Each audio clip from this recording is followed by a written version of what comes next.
Oke, assalamualaikum warahmatullahi wabarakatuh. Selamat siang semuanya.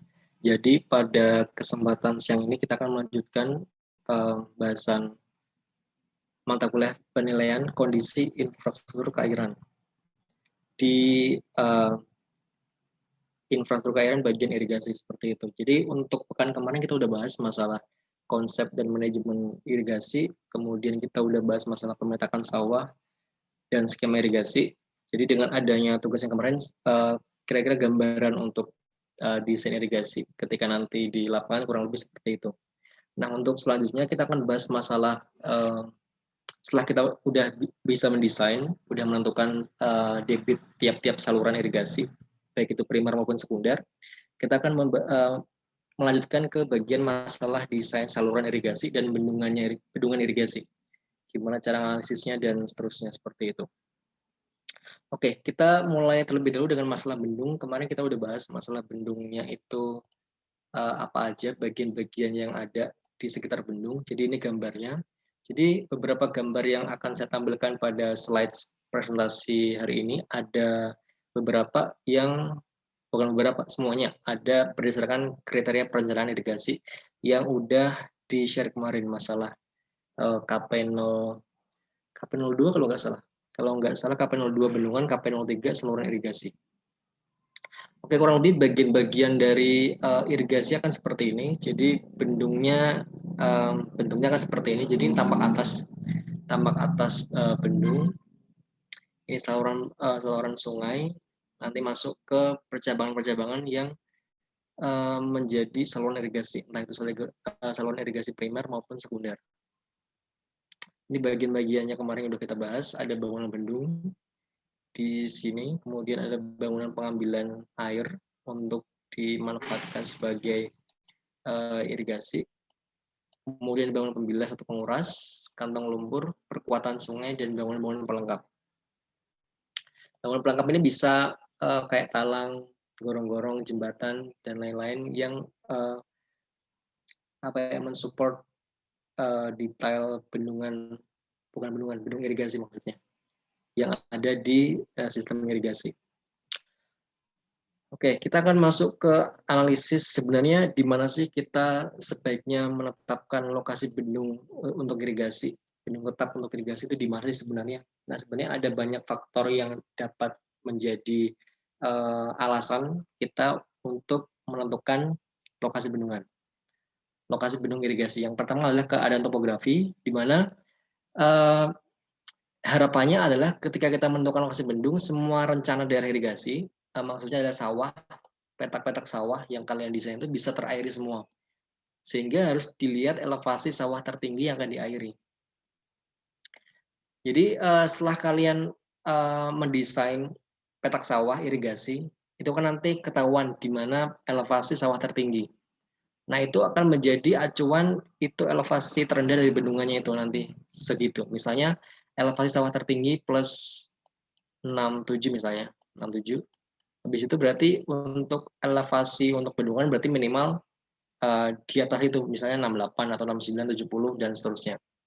Jadi bila elevasi sawah tertinggi yang akan diairi telah diketahui, maka elevasi margin bendung dapat ditetapkan. Jadi kita baru bisa tahu elevasi margin bendung setelah kita tahu elevasi sawah tertinggi. Itu untuk keadaan topografinya. Nah, untuk kondisi topografi di lokasi bendungan, bendung irigasi maksudnya, ketinggian bendung tidak terlalu tinggi. Jadi bila bendung dibangun di palung sungai, maka sebaiknya ketinggian bendung dari dasar sungai kurang lebih sekitar 7 meter. Kemudian terasa saluran induk terletak di tempat yang baik. Kemudian penggalian tidak terlalu dalam dan tanggul tidak terlalu tinggi. Dan penggalian saluran ini bisa dibatasi sampai kedalaman 8 meter dengan catatan tanah dasar cukup baik dan saluran tidak terlalu panjang. Nah, kemudian untuk penempatan lokasi intake, jadi sebelum bendung itu kan dia akan ada intake di bagian hulunya. Nah, itu dapat dilihat dari segi hidrolik dan angkutan sedimen. Salah satunya adalah intake harus terletak di tikungan luar aliran atau di bagian sungai yang lurus. Jadi kalau kalian bikin bendung gitu kan, kalau bisa bendungnya itu di saluran yang lurus biar intake-nya agak istilahnya apa ya, gampang gitu loh untuk mengakomodasi volume air dari hulu. Nah, kemudian untuk kondisi hidrolik atau morfologi sungai di lokasi bendung itu bisa dilihat dari pola aliran sungai, kecepatan dan arahnya pada waktu debit banjir, sedang dan kecil. Jadi kita perlu tahu kecepatan atau debit air aliran pada sungai utama yang dikasih bendung itu untuk mendesain bendung nanti. Kemudian kedalaman dan lebar muka air pada waktu debit banjir, sedang dan kecil. Kedalamannya seberapa, lebarnya seberapa. Jadi waktu debit banjir kurang lebih seperti apa sih keadaannya. Itu juga menjadi faktor untuk menentukan desain bendung nanti. Kemudian tinggi muka air pada waktu debit banjir rencana dan potensi dan distribusi angkutan sedimen adalah beberapa faktor kondisi hidrolik dan morfologi juga yang mempengaruhi lokasi bendungan. Bendung irigasi maksudnya. Kemudian kondisi tanah fondasi, kita perlu lokasi bendung di mana tanahnya perlu cukup fondasi yang baik. Kemudian faktor lainnya adalah potensi gempa dan potensi gerusan. Jadi sebenarnya ketika kita berbicara masalah bendung irigasi, kita nggak hanya mendesain dari segi hidrolika atau hidrologi seperti itu, tapi kita juga perlu memperhatikan faktor geoteknik, entah itu faktor fondasi, stabilitas lereng dan lain-lain. Nah, kemudian selanjutnya selain faktor-faktor engineering, kita juga perlu menganalisis atau mempertimbangkan kondisi ketika nanti bendungnya itu dikonstruk di lokasi tersebut. Jadi kita akan ada yang namanya biaya pelaksanaan. Diestimasi biaya untuk desain itu seberapa sih kayak gitu. Jadi dari beberapa alternatif lokasi ditinjau dari segi biaya yang paling murah dan pelaksanaannya tidak terlalu sulit. Jadi misalnya ada sekitar alternatif 4 lokasi bendung irigasi kayak gitu kan, kemudian diestimasi dengan biaya konstruksi, desain dan lain-lain. Kemudian baru dipilih alternatif terbaik, biaya yang paling efisien, paling efektif. Kemudian lokasi untuk membangunnya nggak terlalu sulit, jadi medannya gampang untuk diakses dan lain-lain. Kemudian faktor lain bisa dikarenakan penggunaan lahan, kemudian pengembangan daerah sekitar bendung, perubahan morfologi sungai, daerah genangan yang tidak terlalu luas, dan ketinggian tanggul banjir. Itu menjadi faktor lokasi pemilihan bendung. Nah, kemudian ada suatu kasus di mana bendung itu terletak di sudetan sungai misalnya. Jadi dulu penempatan bendung itu di palung sungai. Nah, kini bisa jadi lokasi itu bisa berkembang di sudetan sungai. Nah, sudetan ini adalah saluran yang dibuat untuk memindahkan aliran sungai dari palung aslinya. Nanti akan ada ilustrasinya di slide setelah ini. Nah, keuntungan bendung ketika ditempatkan di sudetan sungai adalah yang pertama, memudahkan pelaksanaan bendung tanpa gangguan aliran sungai dan tidak perlu terburu-buru karena gangguan musim. Jadi kan kalau kita bangun bendung, berarti kan kita akan memblokir aliran air kan. Nah, kita perlu yang namanya membangun sudetan sungai untuk biar leluasa gitu untuk membangun bendung irigasi di sana.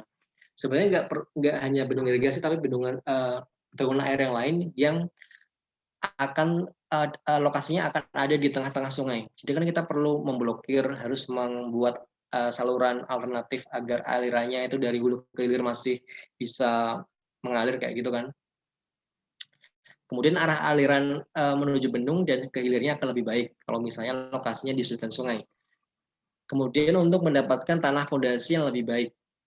Jadi kalau mau bangun bendung kalau di tengah-tengah sungai itu kan biasanya tanah fondasinya, maksudnya fondasi sungai udah apa ya istilahnya, udah terintervensi sama aliran sungai gitu kan yang banyak dalam waktu yang lama gitu kan. Nah, kalau kita bangunnya di lokasi sudetan itu lebih baik tanah fondasinya. Kemudian penempatan kantong sedimen, lokasi intake, dan saluran akan lebih baik kalau ada di lokasi sudetan sungai. Nah, kesulitannya adalah meskipun kita punya banyak alternatif manfaat ketika kita memilih lokasi bendung itu di sudetan sungai, kelemahannya, kesulitannya adalah kita akan menghadapi beberapa challenge ketika melakukan konstruksi atau desain nanti. Yang pertama, kita harus menutup tanggul sungai yang kadangkala itu cukup tinggi dan berat. Kemudian diperlukan bangunan khusus pengelak sungai dalam pelaksanaan tanggul penutup dan lain-lain. Kemudian ada kalanya perlu penyebaran saluran induk di atas palung sungai asli dan perlu diperhatikan tata letak yang tepat sudetan bergantung kepada beberapa faktor seperti keadaan geoteknik, topografi, morfologi sungai, dan penurunan dasar sungai.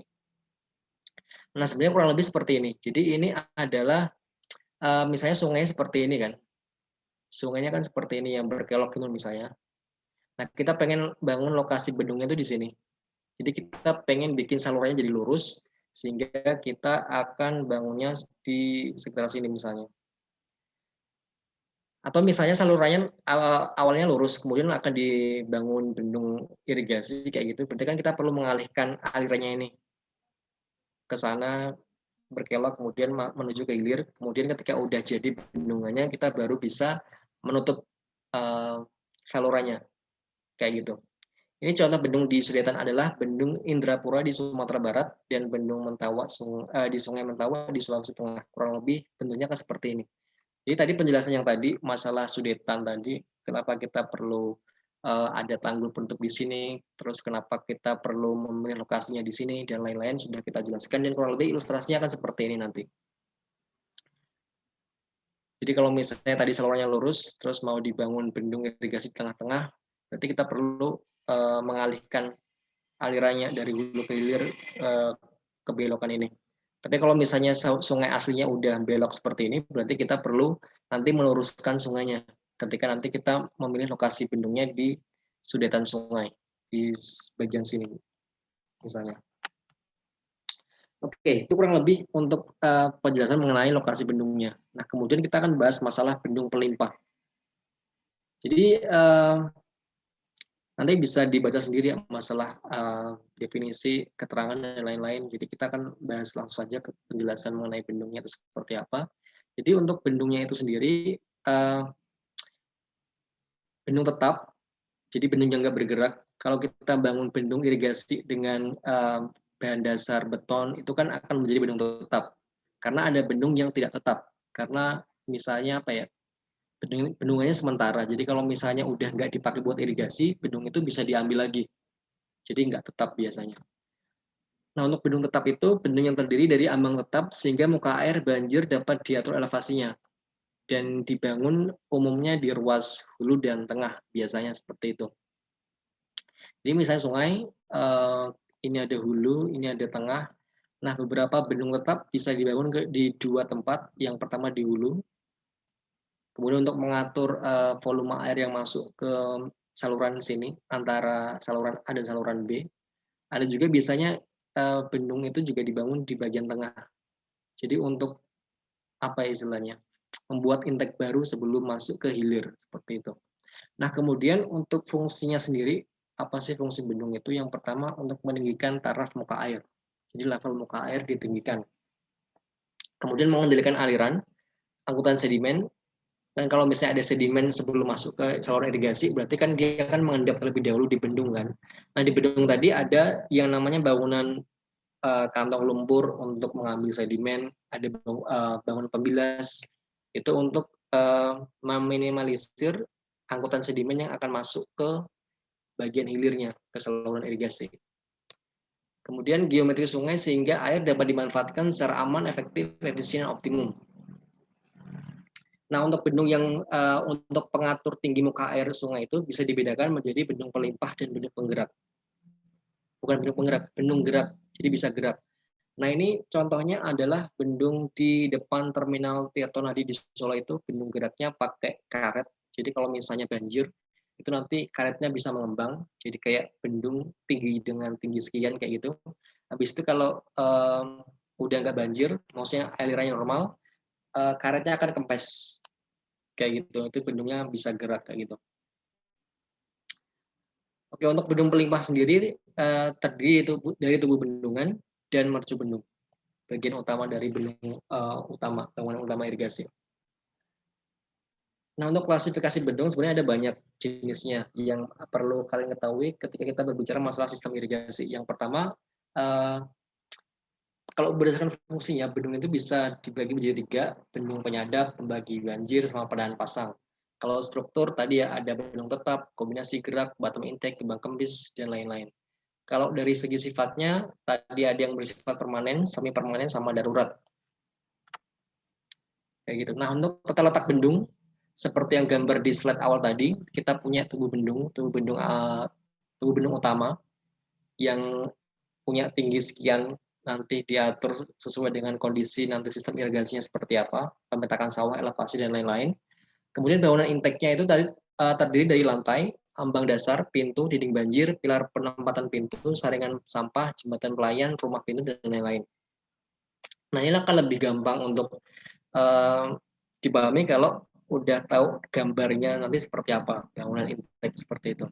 Kemudian kita punya bangunan pembilas, itu ada under slice atau under pilar penempatan pintu, pintu pembilas, jembatan pelayan, rumah pintu, dan lain-lain. Kemudian untuk bangunan perlengkapan itu bisa tembok pangkal, sayap bendung, lantai, kemudian pengarah arus tanggul banjir, tanggul penutup ataupun tanpa tanggul, penangkap sedimen, tangga, penduga muka air, dan lain sebagainya. Itu kurang lebih untuk perlengkapan yang ada di bendung tetap. Kemudian untuk bendung pelimpah, itu fungsinya untuk melimpahkan air, sungai, tubuh bendungnya harus kuat dan stabil persyaratannya. Nah, untuk macam-macamnya, itu ada kayak pelimpah lurus, pelimpah lengkung, pelimpah bentuk lain, dan pelimpah bentuk gergaji. Itu beberapa ada persyaratannya di kriteria perencanaan untuk bangunan utama di KP02. Nanti bisa dilihat bagaimana cara mendesain bentuk-bentuk pelimpah bendung di sistem irigasi. Nah, dari penjelasan tadi ya, akhirnya bisa disimpulkan bahwa tadi untuk bendung tetap kita punya banyak sekali komponen-komponen yang perlu didesain. Yang pertama ada tubuh bendung. Kita punya intake, ada bangunan pembilas, bangunan perlengkapan, dan penangkap sedimen. Dan ini beberapa dari detail dari masing-masing komponen bendung tetap. Jadi misalnya kalau intake, kita perlu pintu-pintu, dinding banjir, saringan sampah, ambang dasar, jembatan pelayan, dan atap pelindung. Dan beberapa komponen lain seperti tubuh bendung, bangunan pembilas, bangunan perlengkapan, penangkap sedimen, kita punya detail-detail yang perlu ada di bangunan tersebut. Nah, kurang lebih untuk simpelnya, kalau kita berbicara masalah bendung tetap, gambarnya kan seperti ini. Jadi untuk tubuh bendung itu ada di angka 1 di sini, tubuh bendungnya. Ini dari atas ya, lihatnya. Dari atas, ini tubuh bendung. Kemudian yang nomor 2, pintu pengambilan, ada di bagian sini. Jadi ini pengambilan air dari tubuh bendung ini nanti ada pintu airnya di sini. Jadi misalnya kita butuh, tadi ya, setelah kalian desain skema irigasi, kan ketahuan debit air yang dibutuhkan tadi berapa meter kubik per second. Nah, kurang lebih pintu airnya difungsikan untuk itu. Jadi kita pengen ngambil debit air sekian meter kubik misalnya. Habis itu dialirkan ke sini untuk masuk ke aliran irigasi misalnya. Ini pintu pengambilan untuk ke arah saluran irigasi. Nomor 3, tiang pengantar. Kemudian nomor 5, tembok tepi. Ini lebih ke struktur semua sebenarnya. Untuk nomor 6, lantai muka. Yang 7, lantai belakang. Nomor 8, sayap belakang. Jadi semacam kayak banyak talud dan perkuatan tebing yang perlu diperhatikan juga untuk desainnya. Yang ke-9, pelindung talud. Ini kurang lebih seperti ini bentuknya. Oke, tadi kan kita sudah membahas masalah tinggi mercu bendung kan. Kita perlu tahu elevasi sawah tertinggi berapa, baru kita bisa tahu tinggi mercu bendung itu di berapa meter dari tanah, muka air tanah misalnya. Jadi kurang lebih bentuknya kan seperti ini. Untuk ini misalnya bendung ya. Bendung yang mercu bendungnya kurang lebih bentuknya akan banyak macam-macamnya. Ada mercu bendungnya itu berbentuk bulat. Kemudian ada yang berbentuk ogi, ada yang berbentuk WS. Jadi mercu bendung itu bagian teratas tubuh bendung. Jadi kita pengen tahu tadi elevasinya berapa di sini, kita perlu tahu elevasi sawah terlebih dahulu. Jadi bagian teratas tubuh bendung di mana aliran dari hulu sebenarnya, dari hulu dapat melimpah ke hilir. Jadi kita pengen mengalirkan air dari hulu sampai ke hilir ini. Fungsinya sebagai penentu tinggi muka air minimum. Jadi kita pengen tahu nih untuk bendung ini kita perlu tinggi air minimumnya berapa. Sehingga bagian pengembang sungai serta sebagai pelimpah aliran sungai. Fungsinya selain tadi untuk peninggi muka air. Nah, untuk keuntungan bentuk mercu bulat, seperti ini, 1R ya.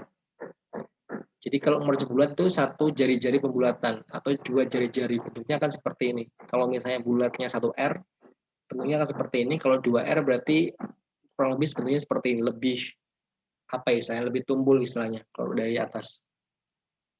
Ini bentuknya sederhana sehingga mudah dalam pelaksanaannya kalau kita memilih bentuk mercu bulat. Kemudian yang kedua, mercu yang besar sehingga lebih tahan terhadap benturan batu gelundung. Jadi misalnya kalau ada kayak angkutan sedimen atau debris dari hulu, ketika membentur mercu bendung masih bisa ditahan lebih baik kayak gitu. Kemudian tahan terhadap goresan dan abrasi karena mercu bendung diperkuat oleh pasangan batu atau beton biasanya. Nah, kemudian pengaruh kavitasi tidak terlalu besar karena syaratnya adalah 0,7 ketinggian bendung sampai ketinggian bendung untuk besarnya R ini. Oke, ini beberapa contoh analisis perhitungan ketika kita menganalisis memakai bendung jenisnya fraktur Sitompul. Jadi ini adalah jari-jarinya. Ini mercunya bulat ya, mercu bulat dengan dua jari-jari. R1, ini R2. Ini beberapa simbol sebenarnya seperti debit, kemudian M koefisien pengaliran, B lebar bendung, D tinggi muka air di atas mercu. Jadi ini adalah D di sini. Ini tinggi muka air di atas mercu, G gravitasi, stilling basin, ini bagian sini. Jadi di bagian hilir kan perlu ada stilling basin ya. Jadi kalau misalnya kita ada aliran air dari bendung ke hilir, ini kan apa ya, energinya kan besar karena cepat kan, karena jatuh airnya, sehingga agar salurannya itu enggak terjadi gerusan yang parah, sehingga kita perlu mendesain yang namanya stilling basin untuk kayak menenangkan air sebelum masuk ke hilir. Jadi awalnya di sini kan apa namanya, energinya kan besar,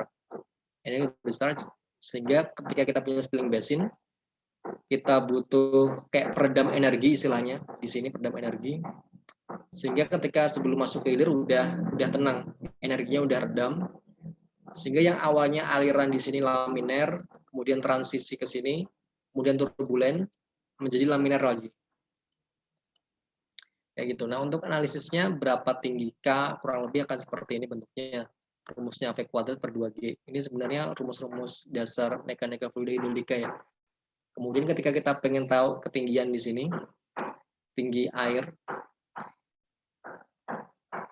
kurang lebih bentuknya adalah seperti ini rumusnya. A plus V kuadrat per 2G. Ini rumus dari jari-jari, bisa seperti ini. Ini untuk dimensi A. A itu yang bagian sini. Kayak ketinggian dari sling basin yang bagian hilir sebelum masuk ke hilirnya sini.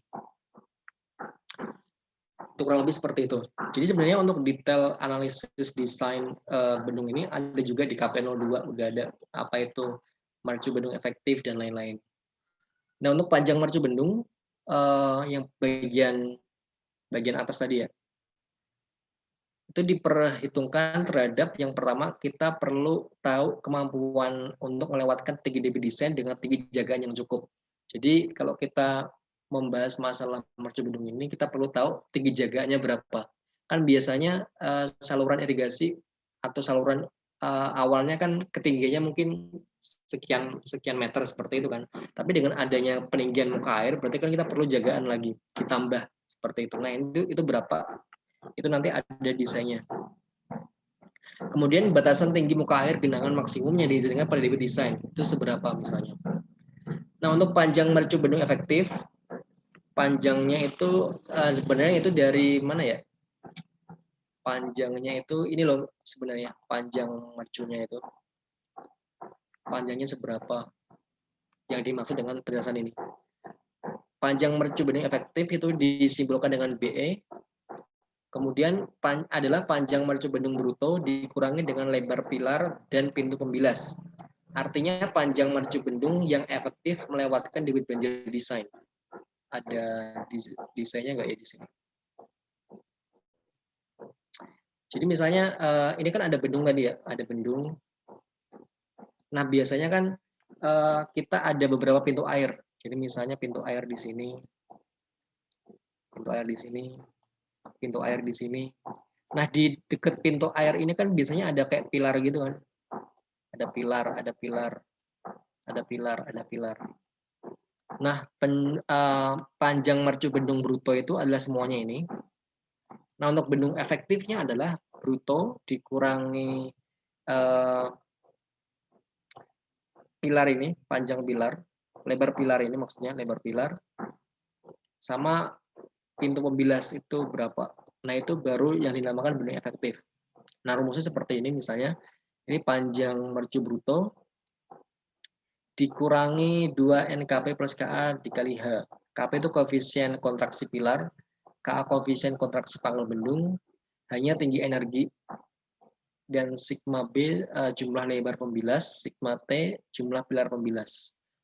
Itu nanti beberapa langkah untuk mendesain mercu bendung sebelum kita gambar di gambar kerja, nanti ada penjelasannya di KP02. Nah, oke, untuk elevasi mercu bendung tadi kita udah bahas di awal sebenarnya. Ini pertimbangannya beberapa. Yang pertama, elevasi sawah tertinggi kita perlu tahu, kemudian keadaan tinggi air di sawah itu seberapa. Kemudian kehilangan tekanan mulai dari intake sampai dengan saluran tersier, ditambah akibat kehilangan tekanan akibat eksploitasi. Kemudian tekanan yang diperlukan agar dapat membilas sedimen di underslice dan kantong sedimen, itu juga berapa.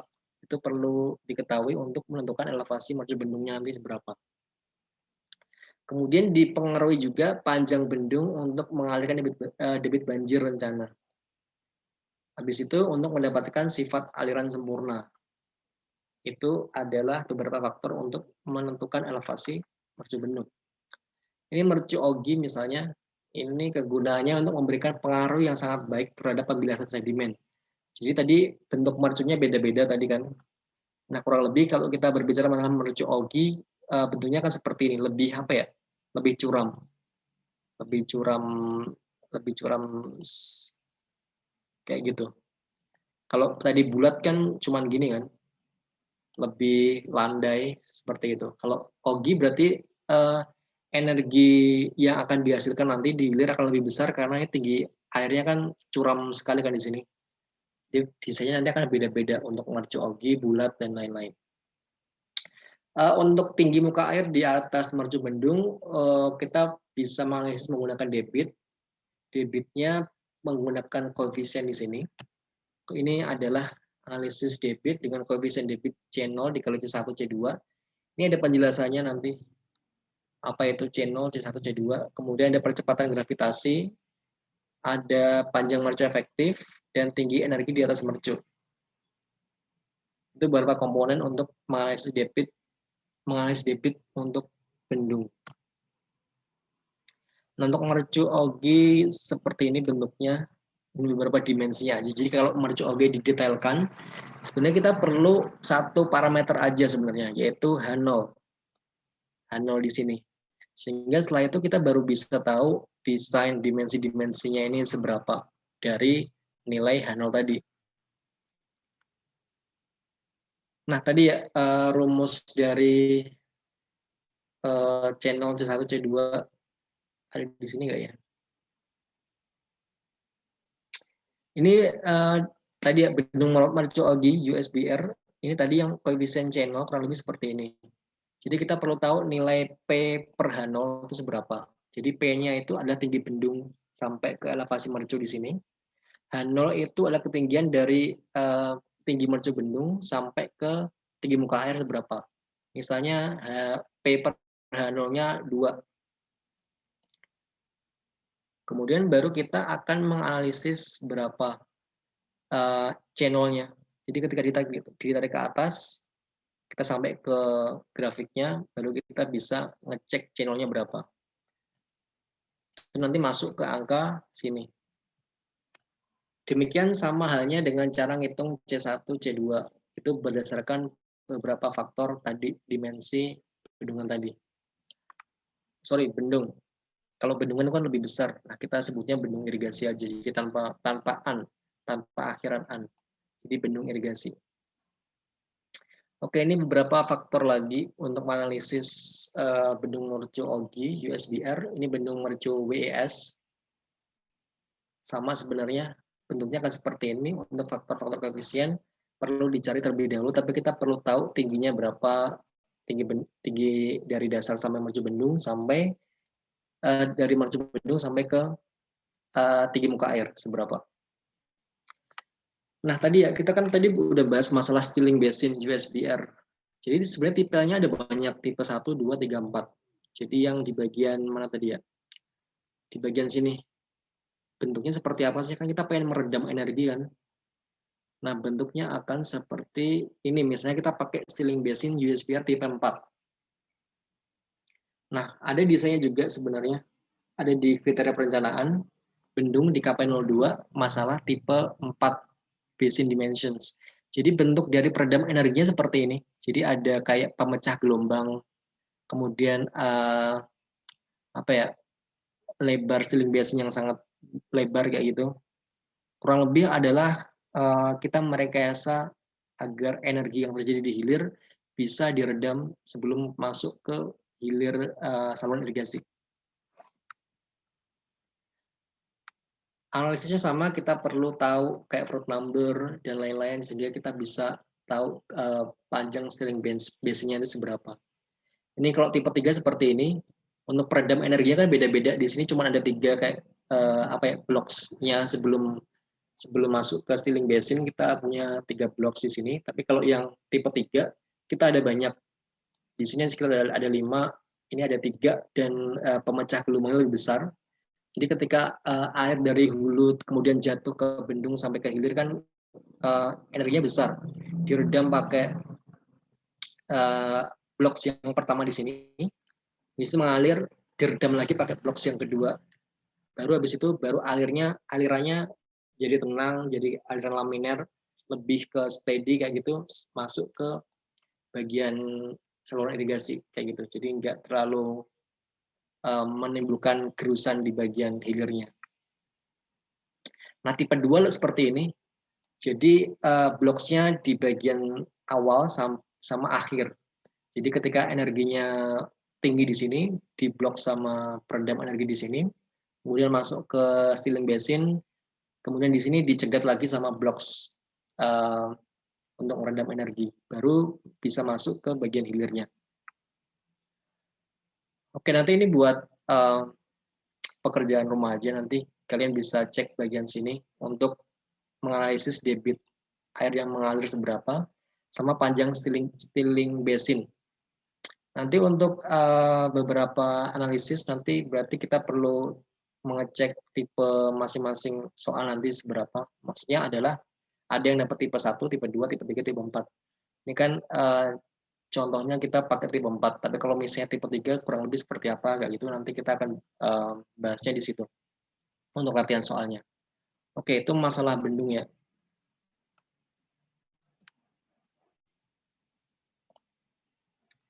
KP02. Oke, kita bahas masalah KP02, masalah bendung. Ini kelihatan ya PDF-nya di layar? Terlihat, Pak. Oke. Oke, tadi udah kita bahas banyak sebenarnya. Masalah lokasi bendungan dan pemilihan tipe yang paling cocok itu seperti apa, kemudian syarat-syarat penentuan lokasi bendungan, bendung irigasi. Kayak sebenarnya udah kita bahas masalah teorinya.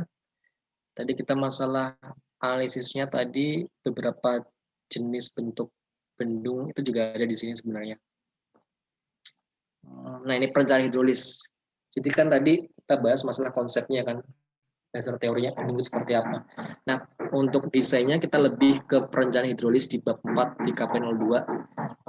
Tadi kita udah bahas masalah jenis-jenis bendung kayak bendung pelimpah, bendung mekanis, bendung karet, pengambilan bebas, pompa, dan lain-lain. Tadi ini masalah lebar bendung efektif mercu, ada gambarnya harusnya. Nah, kayak gini sebenarnya gambarnya itu. Jadi ini lebih jelas. Jadi kalau dari atas, bukan dari atas ini ya, dari samping ini. Jadi misalnya ini bendungnya lebarnya segini kan. Dia punya pintu. Nah, ini ada pilar. Lebar efektif mercunya kurang lebih tadi. Berarti kita harus mengurangi dari lebar bruto, dikurangi lebar pintu, dikurangi lebar pilarnya. Tadi kan ada rumus juga kan, Ka sama Kp, koefisien kontraksi pilar sama koefisien kontraksi pangkal bendung. Itu sebenarnya adalah ada di sini, misalnya kalau misalnya bentuk pilarnya adalah bulat atau runcing, itu Kp-nya sekian. Kalau bentuknya pangkal tembok, itu Ka-nya sekian, kayak gitu. Tadi perencanaan mercu, tadi kita punya mercu bulat, ada yang 1R sama 2R, tipe Ogi, lebih curam. Ini ada penjelasannya, nanti bisa dicek sendiri ya. Nah, ini beberapa komponen yang perlu diperhatikan ya. Tadi kan simbol-simbolnya seperti P, H kecil 1, H besar 1, kemudian Y di sini itu gimana cara analisisnya seperti itu. Nah, tadi untuk mercu bulat, kita bisa pakai debit yang tadi kita udah bahas tadi di slides ya. Rumusnya kan seperti ini. Di mana ada CD sama dengan C0, C1, C2. Itu sebenarnya ada faktornya tadi. Faktornya ada di bagian nah sini. Ini kalau tadi kayaknya udah dijelasin gimana caranya nyari C2 kan. Oh sorry, C0. Kalau ini C2. Jadi P per H1. Itu per bagian sumbu X. Baru ditarik ke atas ke apa ini ya, lines, curve-nya. Baru ke kiri untuk dapat sumbu Y untuk menjadi nilai C2. Kayak gitu. Kemudian ini untuk C1. Itu juga sama, P per H1.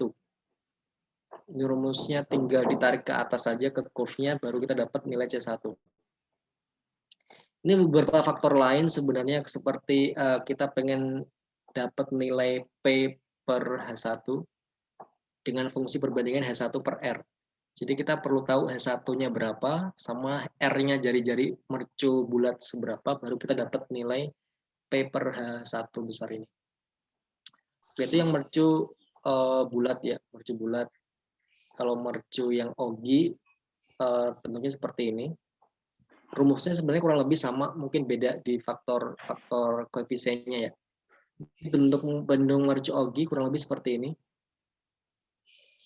Ini faktor koreksi C1. Nah, tadi untuk yang mercu Ogi, C0-nya biasanya udah ada konstananya, jadi 1,3. Tadi yang mercu bulat kan perlu dicari dari grafik. Nah, kalau Ogi kita udah ada konstananya. Kemudian C1, C2, ini ada penjelasannya di sini.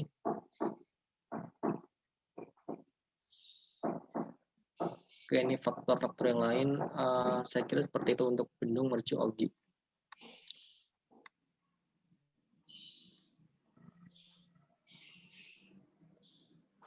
Oke, kita masuk ke yang bagian stilling basin. Stilling basin itu kalau di KP sini kita menyebutnya kayak kolam loncat air gitu loh. Jadi air yang dari bendung itu kan turunnya apa ya istilahnya, deras gitu kan, deras, butuh energi yang besar atau menghasilkan energi yang besar di bagian hilir. Jadi kalau nggak ada kolam loncat air, nanti di bagian hulu itu, di bagian hilir akan terjadi apa istilahnya, kayak penggurusan, erosi gitu dikarenakan energi yang besar, sehingga kita perlu namanya kolam loncat air. Nah, untuk kita perlu tahu kecepatan awal loncatan, itu bentuknya akan seperti ini rumusnya. Rumus loncat air V1, kemudian ini angka Froude number. Nanti setelah kita dapat beberapa komponen ini, kita baru bisa masuk ke panjang kolam. Nah, untuk panjang kolam yang lebih apa istilahnya, desain yang paling dasar, paling basic sebenarnya, itu bisa pakai yang seperti ini, panjang kolam sama dengan 5 dalam kurung N plus Y2, di mana N adalah tinggi ambang ujung sama Y2 kedalaman air di atas ambang.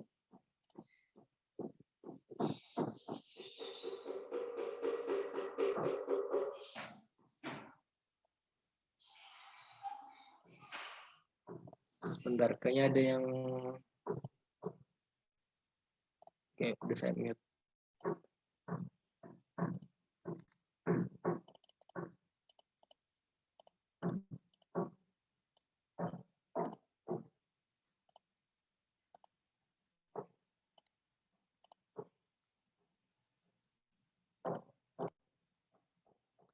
Lanjut ya. Jadi kurang lebih nanti bentuknya kan seperti ini. Jadi misalnya ini tadi bendungnya ya, bendung, ini panjang kolam otot air.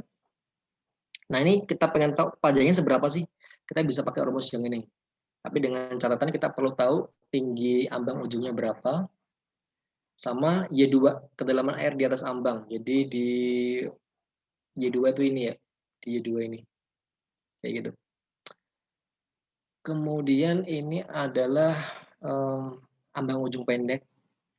Nah, tadi kita bahas masalah yang USBR, Stirling Basin ada banyak tadi ya, tipe 1, tipe 2, tipe 3, tipe 4. Ini yang tipe 3. Nah, kalau tipe 3 itu udah ada rumusnya, sebenarnya kita perlu panjangnya seberapa. Jadi misalnya kita jarak antara setelah gedung sini sampai ke Stirling Basin panjang ini seberapa, itu adalah 2,7 dikali Y2. Kemudian jarak antara yang blok 1 sama blok 2 ini pemecah gelombangnya adalah 0,82 Y2 dan seterusnya. Jadi kayak lebar antar blok ini seberapa itu udah ada apa istilahnya? Udah ada acuannya, pedomannya, USBR. Ini kalau USBR tipe berapa tadi ya kalau misalnya ini? Oh ini masih tipe 3. Masih tipe 3. Jadi dari arah belakangnya seperti ini bentuknya. Oke, ini ada beberapa jenis peredam energi untuk tipe bak tenggelam dan lain-lain. Oke, jadi untuk yang bendung tadi itu kita fokusnya di bagian masalah jenis mercu bendungnya itu kayak gimana dimensinya, sama panjang Stirling Basin itu kayak gimana juga. Ini beberapa penjelasan tadi ya, masalah lantai udik, bantaran air, peredam energi, panjang lantai datar, ambang hilir, dan lain-lain. Ini udah ada semua penjelasannya di kriteria perencanaan irigasi. Tinggal nanti gimana kalian bisa understand how to design the the the dam dengan cara studi kasus kalian masing-masing untuk mendesain bendung tetap dan Stirling Basin kayak gitu. Oke, nanti untuk jenis gambar-gambar bendungnya kurang lebih akan seperti ini. Contohnya, jadi kalau misalnya ini bagian bendungnya ya, bendungnya kurang lebih kan seperti ini. Ini masih pintu air, ini udah masuk ke bendung ya. Ini udah bendung, kemudian ini masuk ke Stirling Basin bagian sini. Stirling Basin, ini masuk ke hilir. Jadi ini kayak yang kayak bata ini tanggulnya sebenarnya, kayak jagaan gitu loh, jagaan. Jadi kayak kita lihatnya dari samping, terus ini kayak pintu air dan lain sebagainya. Itu ada beberapa contoh gambarnya di sini. Ini juga masih sama bendung irigasi seperti ini masuk ke Stirling Basin, panjangnya nanti tergantung sama desain kalian seperti apa. Oke, ini yang tadi ada pilarnya. Jadi kalau misalnya dari atas, ini bendungnya kan, ini bendung, ini pilar, pintu airnya ada 3, 1, 2, 3. Ini kemungkinan masuk ke bagian saluran pembilas biasanya. Oh, sorry, saluran pengambilan untuk irigasi. Ini beberapa contoh pintu air ya. Jadi kalau misalnya kita perlu debit sekian gitu kan di saluran-saluran irigasi, kita tinggal naikin pintu airnya ini seberapa gitu. Karena beberapa pintu air udah ada desainnya, kalau misalnya diangkat sekian senti gitu kan akan keluar debit sekian. Biasanya seperti itu. Ada pedomannya kalau kita ngomong masalah pintu air. Oke, itu masalah irigasi perencanaan kurang lebih seperti itu. Ini kalau dari atas bentuknya kan seperti ini, bendung irigasi dengan 2 pilar, 3 pintu air. Bentuknya kan seperti ini. Oke, itu bagian yang bendung irigasi.